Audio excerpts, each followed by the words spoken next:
All right, this is APBC calculus, and we are doing midterm review. This is multiple choice number 8, which is non-calculator.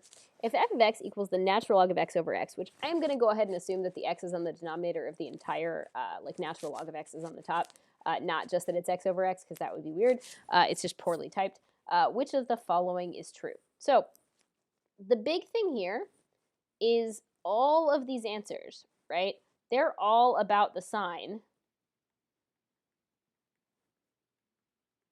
of f prime, right? Because if f prime is positive, then f is increasing. And if f prime is negative, then f is decreasing. So all of these answers either say f is increasing or f is decreasing. So really, you just need to find f prime and then make a sign chart. That's really what this is asking, right? So if my f of x is a natural log of x over x, this is a quotient rule, right? I have my high function and I have my low function. So f prime is going to be low, d high, minus high, d low is a 1, draw the line, square the low.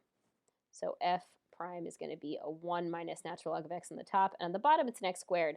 Now, the only time that this thing is 0, right, so f prime does not exist when x squared is 0, but that's at x equals 0, which was very intentionally left out of here. So that's not going to be, this is out of the interval.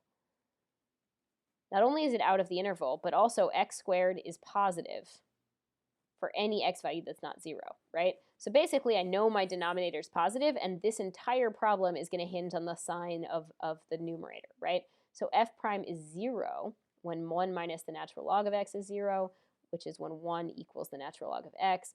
If you exponentiate on both sides, you're going to get x is e. So right away, I can pretty much cross off the answers that don't have e's, right? So it's very likely that I'm crossing off answers that don't have, that don't have, let me rephrase. I can keep answer that has an e, but it's likely that the only other point that matters is 0, because like the end point matters and e matters. I can pretty much cross off the answers that have 1s, which means I'm probably looking at either answer A or answer E. So if I make a sign chart for f prime, right, this is where I think a lot of us get kind of bogged down. Most of us don't know what to do with a natural log, and I get it.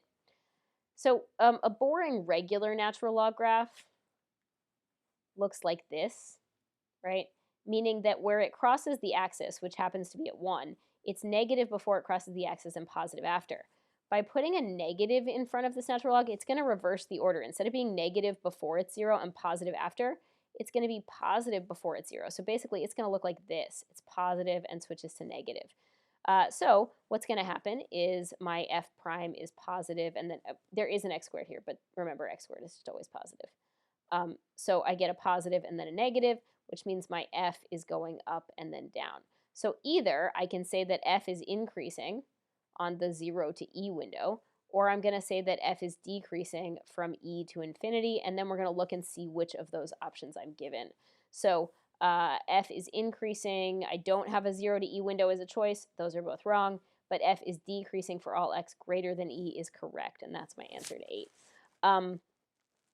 If you don't love this idea of positive and negative and having figured out, there are a couple easy values you could plug in. So just let's say that idea of making the sign chart is daunting, and you're like, hey, I really don't think I would have thought of that for a natural log, just to show you another option. Remember, it's always okay to plug in. The trick is you have to be a little bit clever about when you plug in, right? So e is approximately 3-ish. It's not a 3. Don't ever write that for anybody else. Like, I don't even love that I'm writing it for you now, but I'm trying to communicate to you that, like, in your brain, when you're trying to pick a number that is bigger or smaller than e, think, oh, hey, e is close to 3. We already know that x squared is positive in both of these windows. That's fine. But for 1 minus natural log of x, the easy values to pick for a natural log are to pick a 1, because 1 is definitely between 0 and 3-ish. So this would be 1 minus natural log of 1, which is a 1 minus 0, is definitely positive. And then pick powers of e. Because since you're plugging into the natural log, picking a power of e is going to give you a nice happy number. So I'm going to pick e squared. Well, this is going to be a 1 minus natural log of e squared, which is a 1 minus 2 and definitely comes out negative. So sure enough, it confirms my positive and negative. So if you're having trouble quantifying, you can pick numbers to plug in. It's just a little bit tricky when it's a natural log. So again, just to revisit that, my answer was E.